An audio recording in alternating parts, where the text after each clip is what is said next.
My name is David Gordon, and I'm a trustee of the Book Bus Foundation. The Book Bus was founded in 2007 in response to the need to improve child literacy in Zambia.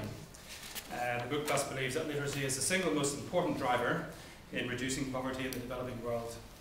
And we are now improving child literacy rates in Zambia, Malawi and Ecuador through provision of 4 mobile libraries, a crew of volunteer storytellers, and an assisted reading program. In 2011, 6,000 children received reading assistance and library access from the Book Bus. Literacy acts as a huge brake on education, and its cause stems mostly from lack of resources. Our Book in Every Hand campaign is an annual appeal to provide books and resources that can accelerate learning in schools in Africa and South America. Diane has single-handedly pretty much raised 10,000 books for Malawi last year and 24,000 books for Zambia this year, and she's going to explain what we're going to do with them. What does being literate mean to a community?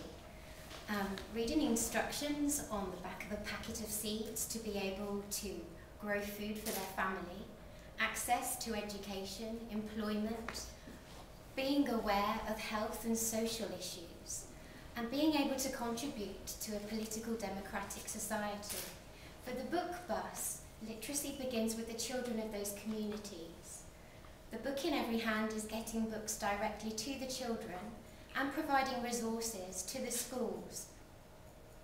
The project was a great success, and as a process of development, we're implementing a 3-phase approach.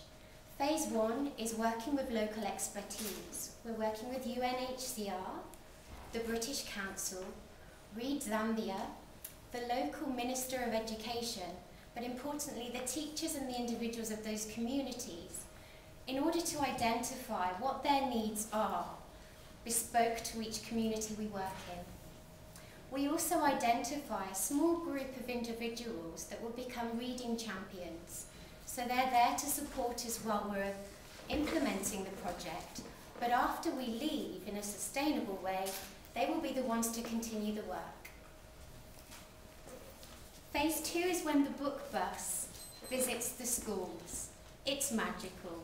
We have a team of volunteers, and they are storytellers and reading mentors. They go in and inspire the children to enjoy reading.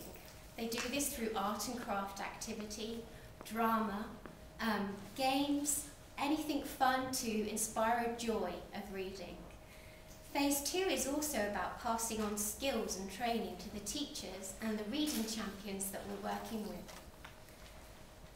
Phase 3 is we give the children their own book. We've been working with these children, they value books, and they are given their own book to keep. It's a very valuable resource, just one book.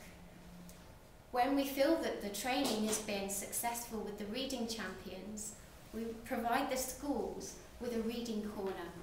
It's a library, and that is a long-term resource that will be accessible for not just one generation, but ongoing generations of children.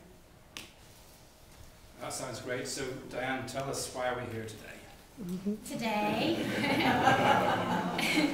I've done the books, we've got the volunteers, we always need more volunteers, but today I would like to raise funds to create a reading corner in each of the 24 schools we will be working with over the next 2012-2013. I'd like to raise funds for 24 reading corners. Okay. I've done some sums. Let's see if the maths work. Our campaign is called The Book in Every Hand, but really for books to be protected and respected, they really need a home, a place that they can call their own, a place that they belong. Now, at an average cost of £240 per school, we can transform a space into an inspiring reading environment. Through our Book Bus sponsored teacher training workshop, we're training local reading champions who will be trained to take care of the books, make them accessible to the children, and mentor and monitor their reading progress. That £240 can transform a space just by adding a secure locker, modules, paint, decorations. That's about £190. Local labour £30, transport £20. So if we can apply that £240 grant to each of the 27 schools we're working in Livingstone, Zambia, United Nations refugee camps in northern Zambia, Mafui and Mangochi on the Zambia-Malawi border, we can then create a place where it's really just where reading is the done thing. £240 would create one reading corner, which would give access to books for 1,000 children in an academic year. So although it's a small amount, the impact is great. I feel very privileged to be a woman with my education in this society and be able to give myself to this charity. And so I ask you today to become involved. You could provide the funding for a reading corner. You could volunteer on the book bus and go and experience the impact of that donation yourself. The book bus is improving children's lives one book at a time.